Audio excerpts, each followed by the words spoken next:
Hi, Dr. Siti and my fellow friends. I'm going to present the article for this week, which is the title is Understanding Instructional Design Effects by Differentiated Measurement of Intrinsic, Extraneous, and Germane Cognitive Load. So first, we are going to talk about the authors investigate. Instructional design deals with the optimization of students' learning processes.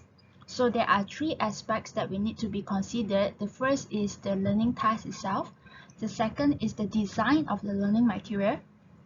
And the third is the activation of learners' cognitive processes during the learning process.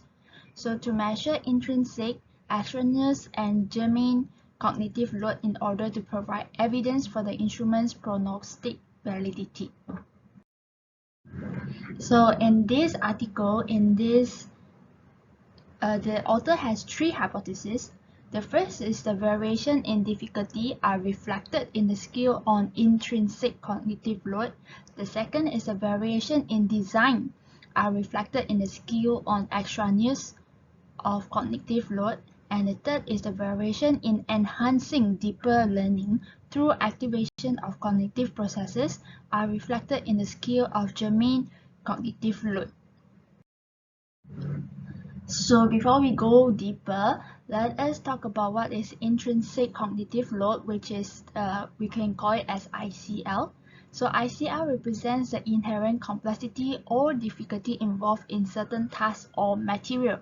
So some activities are harder to gain mastery. So if they are more difficult, they can cause an intrinsic cognitive load. For example, solving a complex calculus problem is much more difficult than a basic mathematical calculation like 1 plus 1, 2 plus 2.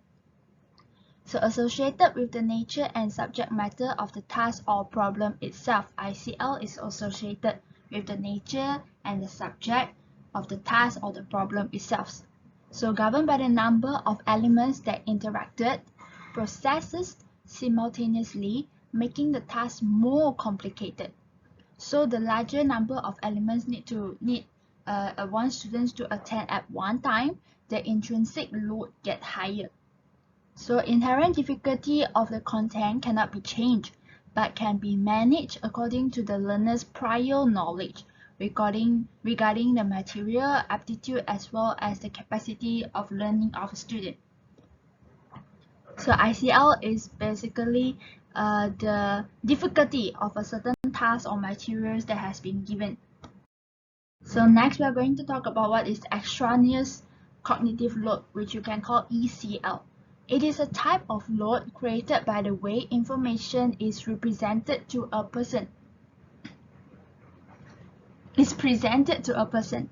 So the result of irrelevant or unimportant pieces of information that are given to a person.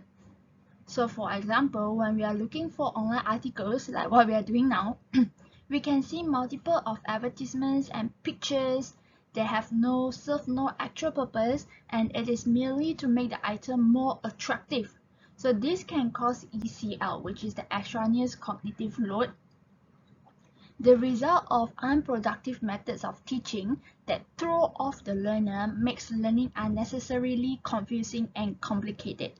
So, but then there are also people saying that moderate extraneous load in some cases can benefit the learner. So ECL is basically the unproductive, irrelevant things that has been given to one students when they are learning that cause them to have confusion, or they feel like also complicated because there are a lot of things which serve no purpose. Next, we are going to talk about the germane cognitive load, where you can call it GCL. It is the result of the constructive method of handling information that contributes to learning. It refers to the work that is put into constructing a long-lasting store of knowledge or schema, and that it accelerates the learning process.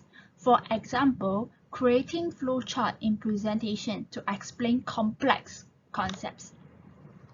So it's developing patterns of thoughts or behavior to organize categories of information. So it is promoted through the use of mnemonics which is the acronym BOD, broad mass, where we use in maths. It is the order of operation in mathematics. B stands for brackets. O stands for orders, where we have powers, square, and cube roots. D stands for division. M stands for multiplication. A addition, and S subtraction. So they come up with a kind of like schema or a flowchart or things, so that people use that knowledge, use that schema in their learning, enhance in their learning.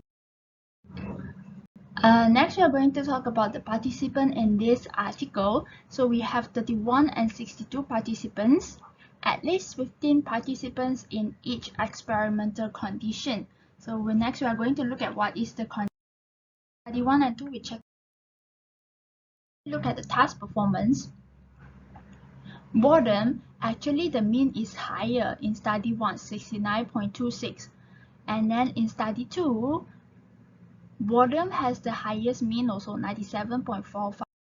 And then for study 3 and 4, you can also look at the task performance. With no work example, the task performance is only 45. With example, is 67. With no splits, with split source, where cause the students to find very confusing and complex, to find very confusing and very difficult, the task performance is 44.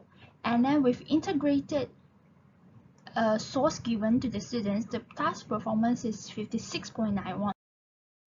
And when we look at study 5 and 6, with no imagination on the technology about clutch, the task performance is 54, and with imagination, the task performance is 59.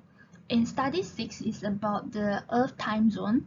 With fluent, the task performance is 62. With disfluent, the task performance is 66.42. So in conclusion, when we want to look at one learning process, when we want to measure the cognitive load in studies on instructional design, we have to really combine all the three loads together, and then only we conclude that is that the best design. Okay, and that's all from me. Thank you.